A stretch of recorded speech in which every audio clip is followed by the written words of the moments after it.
Well, the Indianapolis 10 Point Coalition really got started in 1999 in a response to addressing the issue of youth violence in our city. And there was a group of churches that came together, particularly out of the United Northwest area, to try to address particularly youth gun violence. And what 10 Point does is 10 Point does really 5 things.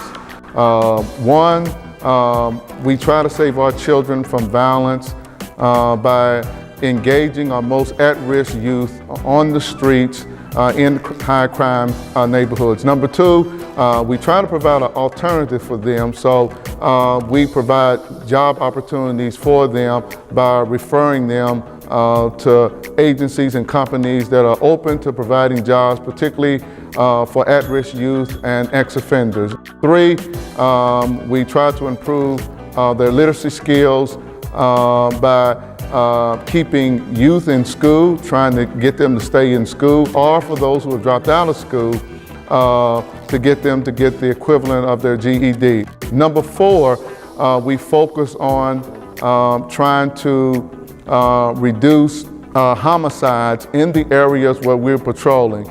We see the success of what we do by reducing the number of homicides in a particular neighborhood. And then number 5, in order to reduce homicides, we have to reduce the number of non-fatal shootings. And so we focus on really getting individuals to put the guns down and settle their conflicts in a healthy way rather than in a violent way that leads to people being injured or killed. Our goal ultimately is not just to reduce youth gun violence, but we need to build healthy neighborhoods and healthy citizens who live in these neighborhoods, so that all of our neighborhoods all across the city, regardless of where you live at, will be a peaceful and healthy community. And that's really our goal. It's to see to it that every citizen has the right in this city to live in a peaceful and healthy neighborhood.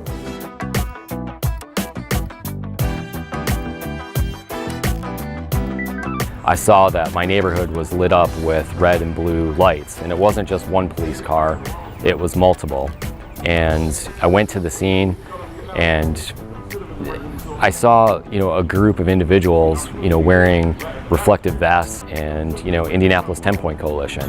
And yeah, you kind of hear something on the news and you see them in other neighborhoods, but they were on the ground in my neighborhood, and it was fairly quickly after a homicide of a young boy.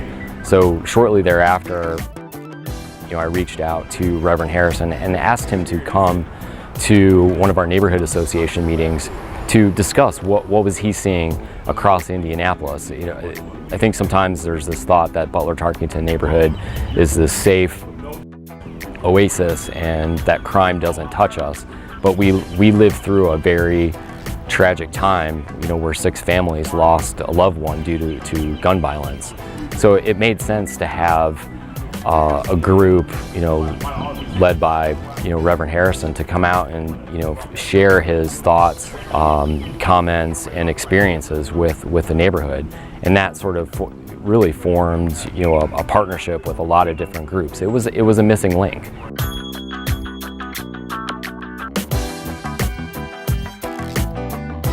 Basically, when you look at the homicide rate, what's going on in the Crown Hill and the Butler-Tarkington area, we're both neighborhoods are over 200 days without any type of homicides. So I think that's making a difference. And not only that, the people that are out here, they're stopping you, they talk to you, they want to know what is going on, what we're doing, if it's some kind of way that they can join or come out and walk with us. So yeah, I think we're making a heck of a difference out here. This is not just a neighborhood problem, it's a city problem.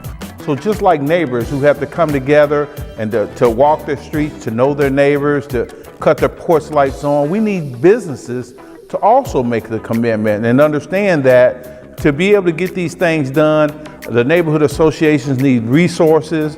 Organizations like 10 Point need resources because, again, city is only strong as its neighborhoods. I hope that you've seen evidence of the great work that 10 Point does all year long, 24/7. And I hope that you have been moved to personally support this effort. We have an incredible amount of volunteers, but it takes resources to do this work right. At the present time, we're only in 2 zip codes, but as many of you know, we have 6 zip codes that are in trouble. If we had more funding, we can make a difference in all 6 of those very volatile zip codes. And so I hope you join us, our great President, Charles Harrison, and his team, in making sure that we have the resources we need to deter the crime and to save the lives of our young people. I can't think of a better thing for you to invest in than the work that 10 Point does. So join me, join us in this effort, and just know that when you do, you personally will be making a difference in the lives of so many mothers and fathers and sons and daughters. Thank you.